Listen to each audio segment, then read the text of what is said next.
Magic Kingdom is the most popular theme park in the world. This has been the highest attended park in the world for the past 17 years. The park routinely draws over 20 million guests annually. This is the flagship park at the Walt Disney World Resort, and it's not hard to see why between its cultural importance and wealth of attractions. I have been visiting this park for over 25 years, and I absolutely love it. In this video, I will give my full in-depth review for the park, discussing the pros and cons, while also giving tips for you how to maximize your visit. Disneyland opened in California in 1955, and it was a massive success. Unfortunately, the park quickly became landlocked as hotels and businesses sprung up around the property. Surveys also revealed that only 5% of visitors were from east of the Mississippi River, where a large chunk of the US population resided. So Walt Disney himself wanted a second resort. In the 1960s, Disney identified a site near Orlando, Florida. The climate was suitable for year-round operations, the road networks were well developed, and it was easily accessible for guests, especially those on the East Coast. Wanting to avoid an explosion in land speculation by third parties and an increase in land value, Disney secretly acquired 27,000 acres of land. They did this by creating a series of dummy corporations such as the A4 Corporation or Reedy Creek Ranch Corporation. By late 1965, the Orlando Sentinel newspaper pieced together that Disney was the one behind the recent land purchases, leading to Disney publicly revealing their plans to build Walt Disney World. Today, the resort features 4 theme parks, 2 water parks, 19 hotels, a large shopping center, and so much more. But it originally featured just one theme park, and that would be none other than the Magic Kingdom. This was often used as an unofficial nickname for Disneyland, so it was perfect for the new resort's premier park. Walt unfortunately passed away during the construction, but he had been heavily involved in the design. Magic Kingdom opened its doors in 1971, and it's often referred to as the most magical place on Earth. Although, I'd argue this is not the most magical park until you're actually inside it. Getting to the Magic Kingdom can be a chore if you're arriving by car. First, you need to park your car in the massive parking lot. This costs $30 per car for standard parking. Remember where you park, or else you'll be in for a world of hurt at the end of the night. Second, you either need to walk or take a tram to the Ticket and Transportation Center. Trams are prompt and plentiful, so usually it makes sense to wait for one. Third, you need to pass through security. This is thankfully quick with the new body scanners, but there's sometimes a backup if there are a lot of strollers or pulled bags ahead of you. Fourth, you need to get from the Ticket and Transportation Center to the park's main entrance. You are still roughly 1 mile away, as you have the Seven Seas Lagoon blocking you. There are 3 options. There's a ferry boat that goes directly to the main entrance. There's the express monorail that goes directly to the main entrance as well. Then there's the resort monorail that stops at hotels around the lagoon on the way to the park. Most people opt to take the express monorail, so this line can back up at the very start and end of the day. The other 2 methods are far more efficient because you board the next vehicle most times. If I see a ferry boat loading, I will take that. If not, I use the resort monorail. Once you reach the main entrance, you often have to wait in the line a bit to enter the park. The process of going from the parking lot toll booth to the main entrance can easily take 30 to 45 minutes. So plan accordingly if you're trying to arrive for opening, especially if you have an early virtual queue or dining reservation, but more on those later. It's worth knowing you cannot bypass this even if you're dropped off at the park by an Uber or taxi. They are directed to the Ticket and Transportation Center as well. You also cannot get dropped off at one of the nearby hotels unless you're a guest there or have a dining reservation. And if you're staying at a non-Disney hotel that offers a shuttle bus to the theme park, you're going to the Ticket and Transportation Center as well. The most convenient way to get to the Magic Kingdom is if you're staying on site.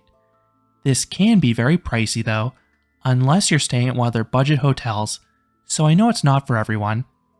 I have gotten the All-Star resorts for roughly $100 to $120 per night if I visit during off-peak times and book well in advance. The Contemporary, Polynesian, and Grand Floridian are luxury hotels of the monorail directly to the park. Then the other on-site hotels have complimentary buses that bring you to the main entrance. The other elephant in the room is the cost to visit the park. It is one of the most expensive theme parks in the world. Single-day tickets for Magic Kingdom are priced at $134 to $189 per day, and those increase annually. As you add more days, the price per day does decrease thankfully, but it's still going to be a lot. Then the Park Hopper perk is a one-time $65 to $85 fee, regardless of how many days you purchase. Annual passes cost $440 to $1,000 for Florida residents, but these come with blackout dates. Non-Florida residents have to pay $1,450 for annual passes, if they're even available. Disney has periodically paused sales on their annual passes in recent years. It is also worth noting that Magic Kingdom also has special ticketed events in the evenings that can also cost upwards of $200, but more on those later. The park is amazing once you're inside, but I cannot deny it can be a royal pain to enter, and it will burn a hole in your wallet. Now let's talk about the park itself. I will start with its appearance because this park is beautiful. It starts with the entrance. You have the railroad station perfectly centered with the turnstiles. This sits above a floral arrangement in the shape of Mickey Mouse. Several years ago, the park used to have a welcome show where all the characters arrived on the train, but this unfortunately has been discontinued. It was a magical way to start the day. After you pass under the train tracks, you have Main Street USA. This feels like old-timey America as you have an ornate street lined with shops and eateries. The place is particularly gorgeous at night when it's all lit up. Then at the end of the street, you have Cinderella's Castle. This is the park's icon, and for good reason. It is a picturesque structure standing 189 feet or 56 meters tall. In front of it is the hub. This radiates outwards to the park's lands. This makes the park fairly straightforward to navigate.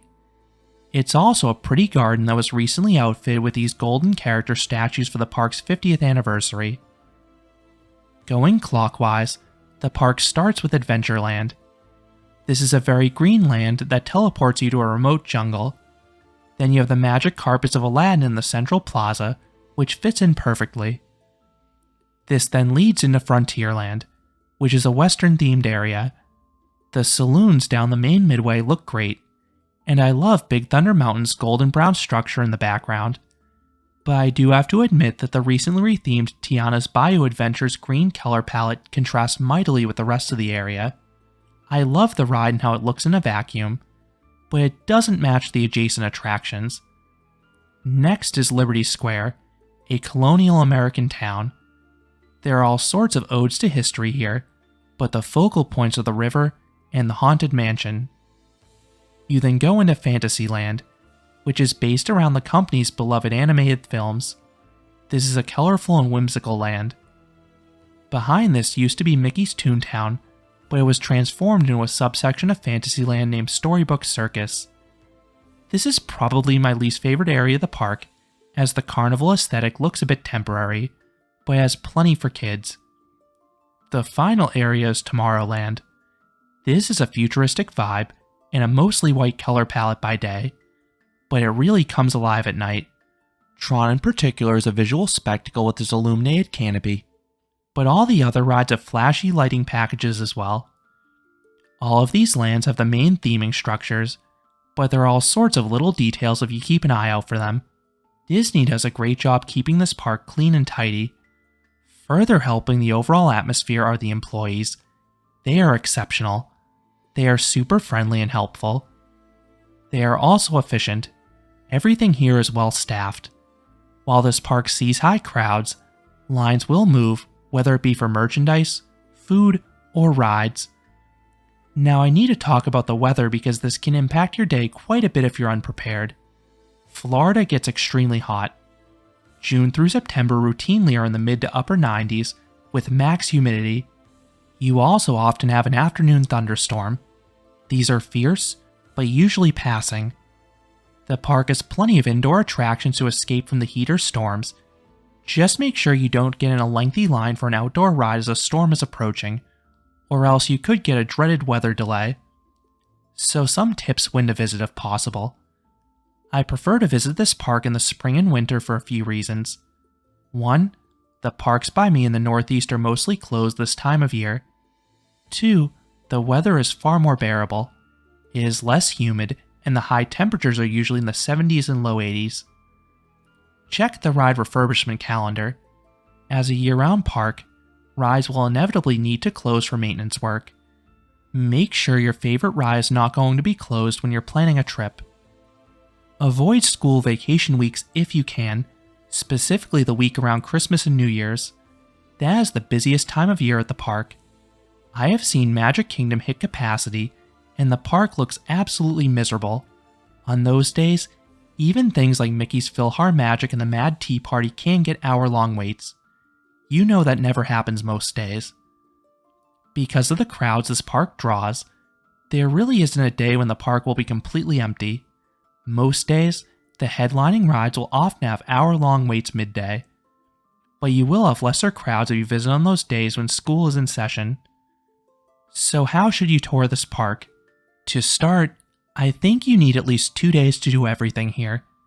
You can experience most major rides in a single day with a good touring plan and the efficient use of Genie Plus, but I really do recommend multiple days.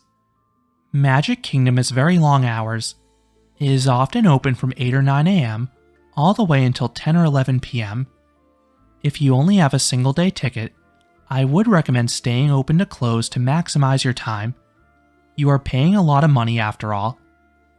But if you're on a longer trip, I know a day like that can burn you out.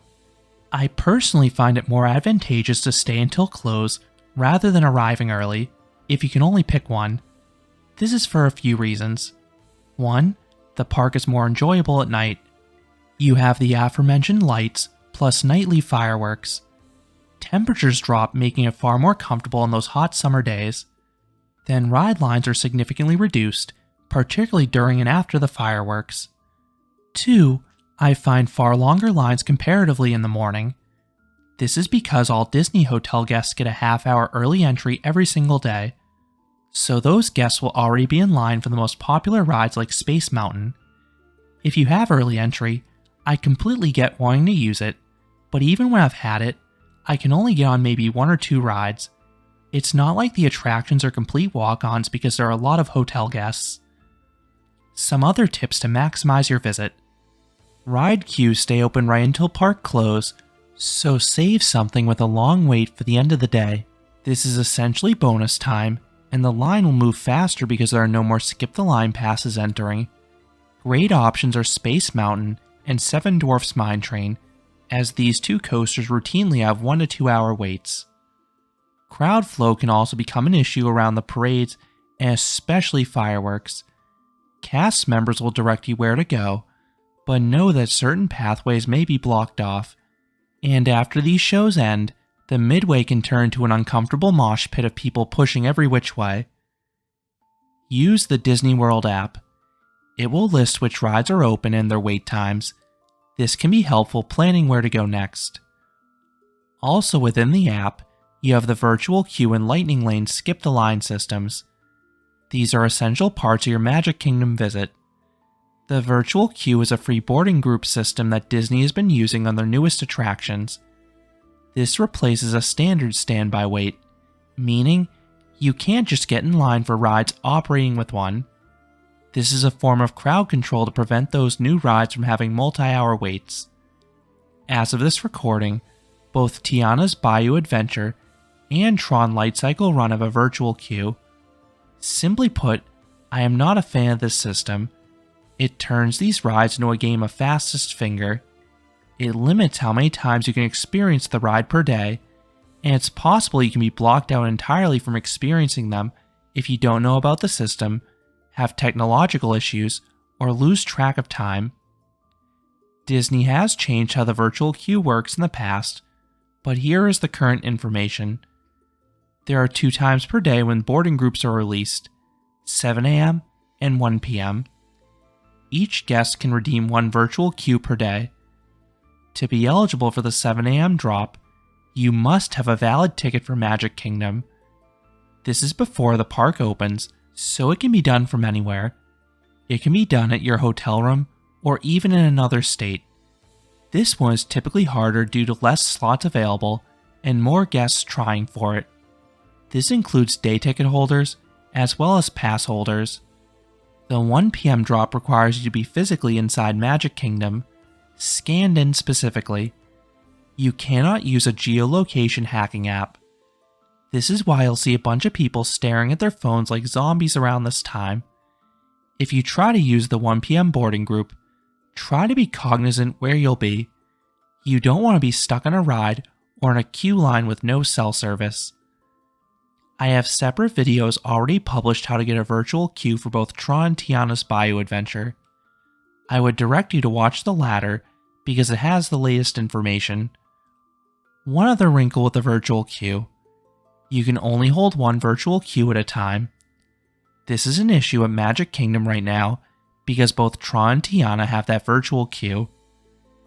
You can get a virtual queue for the other ride after you use your first virtual queue or leave your virtual queue, but this is contingent upon availability. From what I've seen, most guests are prioritizing Tiana over Tron, so if you fail to get into Tiana, immediately try to get a Tron boarding group as a consolation prize. To ride both with the virtual queue in one day, you need to get an early return time for the first ride at 7 a.m., so it may make sense to go for Tron first, because you have a greater chance of getting that early return time right after the park opens. Otherwise, you may have a scenario where your Tiana boarding group is after the 1 p.m. release time, locking you out of Tron. I also strongly recommend getting Lightning Lanes. This is the park's paid skip the line service. There are two types. One, there is the general service valid for most rides. This is currently known as Genie Plus, but in a few days it will be called Lightning Lane Multipass. I preferred the old Fast Pass system. Not only was it free, but you could reserve the same ride over and over again. But I still think the current system is a great deal. You can skip 24 rides for roughly $25 to $35 per person per day. Many parks charge upwards of $100 for a skip the line pass, if not more, all while having lower crowds on average than Magic Kingdom. You can skip each ride once, pending availability. Disney says guests on average can get 2 to 3 Lightning Lanes per day, but I think that's extremely underestimated. I can routinely get 15 to 20 per day at the Magic Kingdom. Each Lightning Lane has a 1-hour return window. You can arrive 5 minutes before the official window and 15 minutes afterwards. When you return to a ride, you can often board in less than 10 to 15 minutes. With the current system, you can start reserving rides at 7 a.m. sharp. You can reserve a new ride every 2 hours, or whenever you use your most recent Lightning Lane, whichever comes first.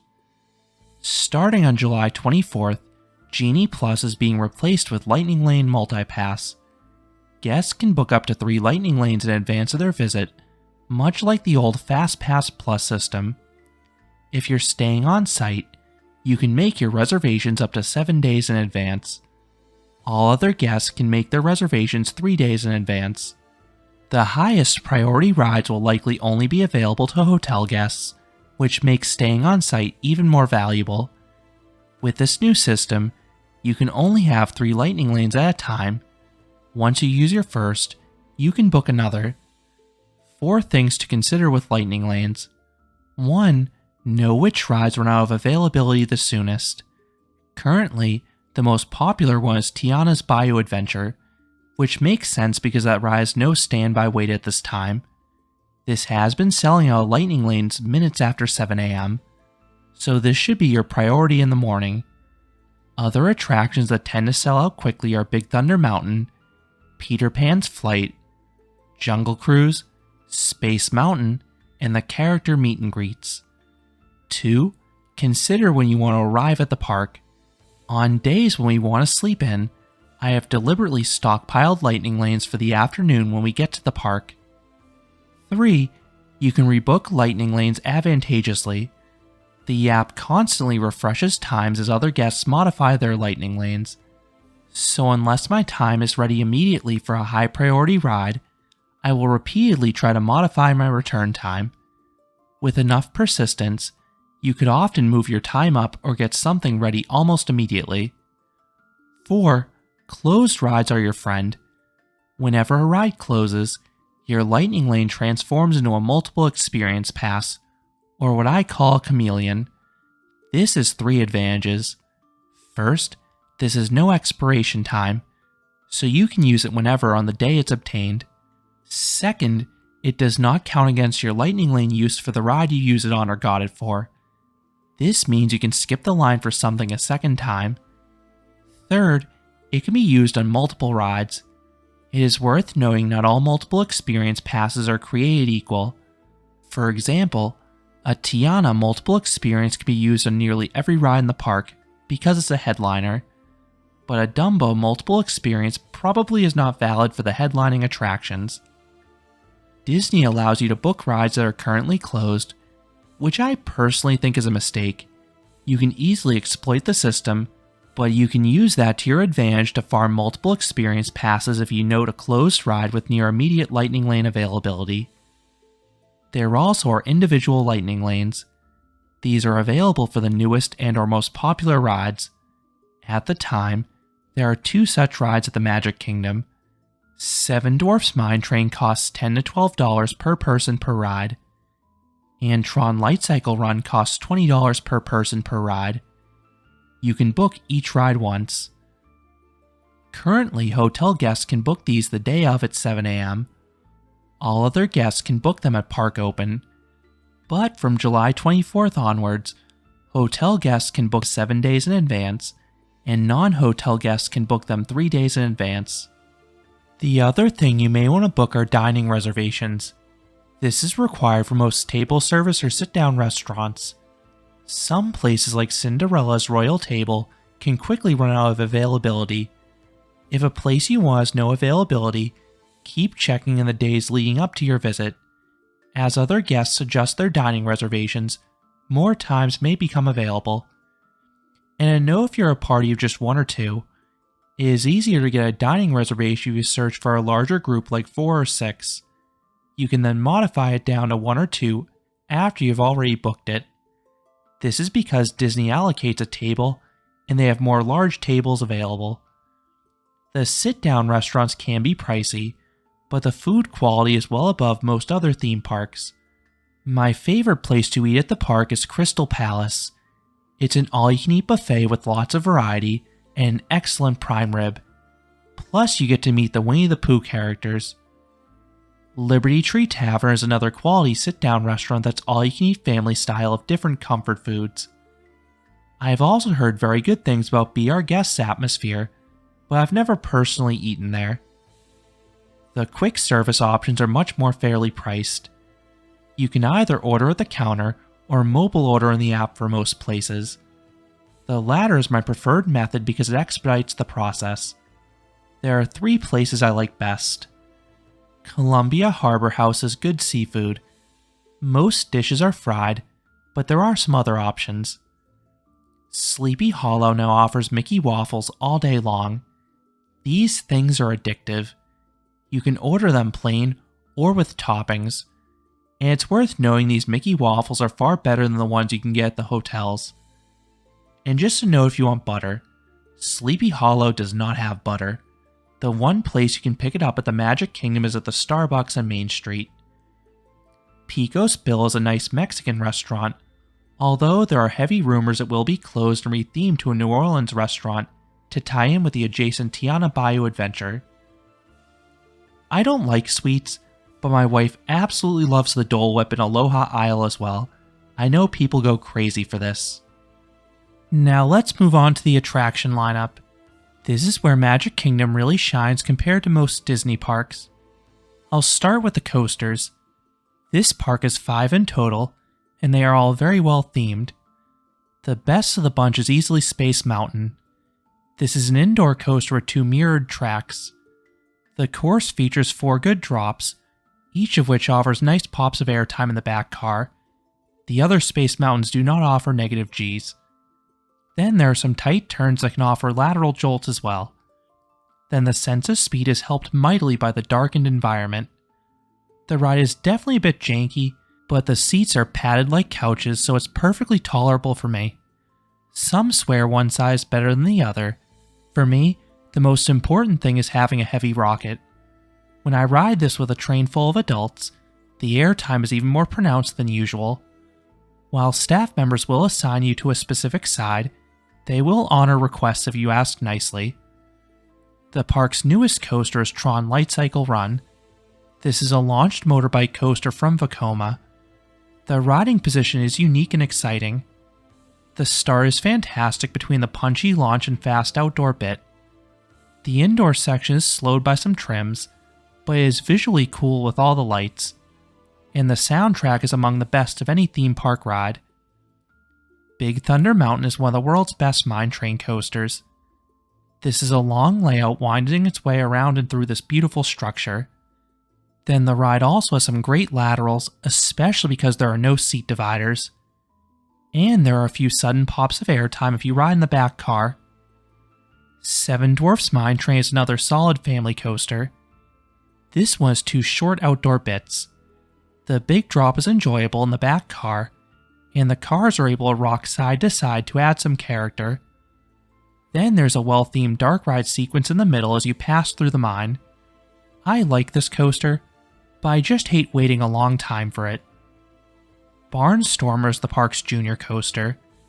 This is a Vekoma roller skater, just modified to run two trains. The layout is simple, but it's smooth, and I do like how the final helix passes through the billboard. The area this park excels most in is the dark ride department. There are so many classics here. Each of them has a lot of theming and usually a good soundtrack. Pirates of the Caribbean is a swashbuckling adventure. You have a bustling town sequence with these impressive environments. There are so many animatronics and activities unfolding. Then, for a pinch of thrills, the ride throws in a drop near the start. Haunted Mansion is a creepy ghost train. While there aren't any major jump scares, the ominous environment is top-notch, and the effects are still incredible to this day, particularly the ballroom sequence with the Pepper's ghosts. Peter Pan's flight retells the story of the film. You fly over a miniaturized London at the start, and then you see the battle with Captain Hook at the end. This ride is very short, so try to avoid a long wait by securing a lightning lane or hitting it later in the day. The Many Adventures of Winnie the Pooh is another film-inspired ride. This one is a bit more length, and the sets vary aesthetically quite a bit as you progress through it. Under the Sea Journey of the Little Mermaid is like a music video brought to life, as you hear the film's famous songs and watch all sorts of animatronics dance about. It's a Small World is a lengthy boat ride taking you on a world tour. The ride is often panned for its theme song being an earworm, but I think the ride is charming because of its distinctive style. I do prefer some of the other installations that mix in Disney characters though. Buzz Lightyear's Space Ranger Spin is a shooting dark ride. There are so many targets in each room, but it's important to find the high value ones to get a perfect score.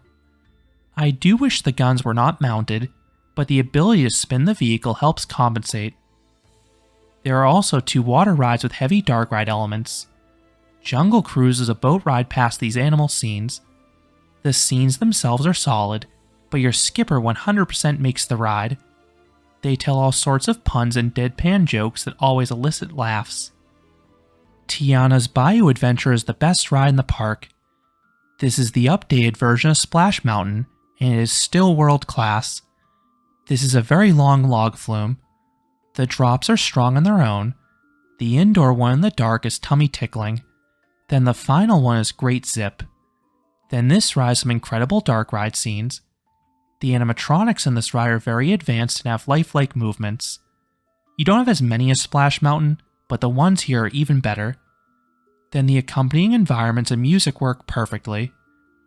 While I do prefer Splash Mountain by a slim margin, that's mostly because of nostalgia. Tiana is technologically more impressive in my opinion. And it is worth noting you can get very wet up front, which is refreshing on those hot summer days. One other water ride worth checking out is the Liberty Bell Riverboat. This is a relaxing journey that also offers some rare views of Big Thunder Mountain. Along the same lines, this park has a few other observation-style rides. The People Mover gives an aerial tour of Tomorrowland, and it's nice how this ride rarely has a wait. The Walt Disney World Railroad is an efficient way to get around the park while also passing some themed scenes. Then the Tomorrowland Speedway is a long car ride. I would avoid this one midday due to the lack of shade, but it's a pleasant experience at night, especially if you have a kid who wants to try their hand at driving. One area this park is lacking is in the flat ride department, but that's the case with all Disney parks. This is not a problem for me though because there are so many dark rides instead. 3 of this park's 5 flats are the same Rotojet style ride, just with different themes. Kids absolutely love Dumbo, but I prefer the other 2. Magic Carpets of Aladdin allows you to tilt the carpet, and there's also a camel statue that can spray you with water. Then Astro Orbiter is perched atop a building, so you get some great aerial views of Tomorrowland. Just beware this ride's capacity. It does not hold many people, and it's the most prominent ride at the park that is excluded from Lightning Lane. There's also a carousel in Fantasyland playing Disney tunes, and if you love to spin, the Mad Tea Party is for you. These cups are extremely easy to rotate, so you can come off mighty dizzy if you desire. It is worth knowing that Magic Kingdom does not have any true kiddie rides, but a majority of the park's attractions can comfortably accommodate children and families together, so that's no trouble at all. I do like how some queues have play elements to keep young ones entertained while they're waiting though. Beyond the mechanical rides, this park also has a series of walkthroughs and shows. Tom Sawyer Island is a sprawling land with all sorts of paths and buildings to explore. Swiss Family Treehouse is visually cool, but it has a lot of stairs, so it's not the most fun on a hot summer day. Moving on to the shows, this park has a few types. One kind is recurring. These are attractions where you wait in a line and the same show plays on repeat every few minutes. These rarely have much of a queue, and they're air-conditioned as well, so they're great options midday. My favorite of these is Mickey's PhilharMagic. This is a 3D show with good animation and fun renditions of classic Disney songs. This show has made its way to other resorts, but this is the best version because of the expanding screen and the final animatronic. Enchanted Tiki Room features singing birds, and Country Bear Jamboree has singing bears. These are old, but they're quirky enough to bring a smile to my face. Monsters Inc. Laugh Floor is an interactive comedy show. The humor is all G-rated, but there are some creative and well-timed jokes. If you're a fan of history, there are 2 additional ones worth checking out. Carousel of Progress talks about advancements in technology. Then Hall of Presidents is exactly as it sounds. You see all the US leaders, with the current president giving a speech. These 2 are very dry for kids though. Then there are time shows. There usually is some sort of stage show on the castle a few times a day. This features prominent Disney characters and usually ends with pyrotechnics. Midday, there is usually 1 or 2 parades. As of this recording, the park has the Festival of Fantasy Parade. This features some fanciful floats accompanied by characters roaming the streets. The latter have the flexibility to interact with the audience, which is an exciting touch. If you want to see this, I recommend seeing the first show. This is in case a storm cancels the second showing. Many people like to watch it along Main Street with the castle in the background. While this admittedly looks nice, it's always packed. I can often find front row seats 5 to 10 minutes before the show starts if I watch it from Frontierland. Towards the end of the night, there is a daily fireworks show. At this time, the park has brought back Happily Ever After. This is a 20-minute show with busy projection mapping on the castle, excellent music, and plenty of pyrotechnics. You want to arrive maybe 10 to 20 minutes before the show starts. If you arrive closer to showtime, cast members may block most paths leading to Main Street. That's where you want to be to watch this. If you are not centered, you will likely miss the projections.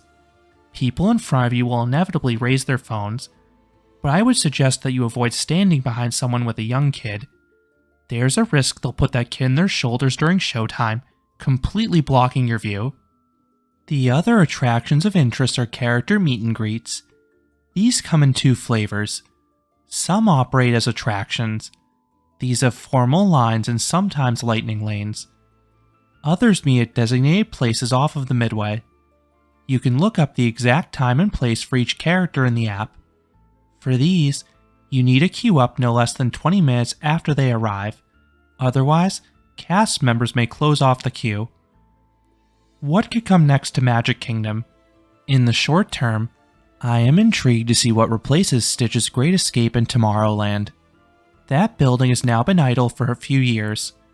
In the long term, the park has teased Beyond Big Thunder. This will be a massive expansion with an all-new land. If this happens, the rich will only get richer. Beyond the rides and attractions, this park also has amazing merchandise. You have different types of plushies, shirts, magnets, and pins for all the major characters. New things are constantly being rolled out. The gift shops on Main Street are particularly impressive. These stay open 1 hour past park close, so it's a good way to end your night. It uses bonus time, and you won't have to lug any purchases around the park with you. The Emporium is a continuous shop running down the left side of Main Street. Also worth noting is Disney Clothier's boutique on the right side of Main Street. That place has some really upscale items. There are expensive pieces of jewelry, fancy bags, and in one visit, I even saw a $250,000 diamond-studded castle available for purchase. This leads into the next thing I want to touch on, special ticketed events. These are paired with exclusive merchandise items. If there's something you want, it is beneficial to head there early. Certain items, particularly popcorn buckets and sippers, can sell out within a few hours. These also have exclusive food items, and each party has a few snacks that are included with admission.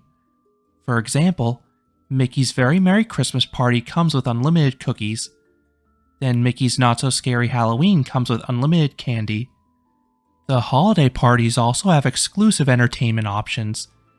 There are special parades with characters in festive costumes. Then there's a nightly fireworks show with holiday music and projections. You also have some rare character meet and greets. These get very long and slow-moving lines though, so plan accordingly if this is a priority for you. Last but not least, I need to touch on the rides. These are advertised as limited capacity events with shorter waits.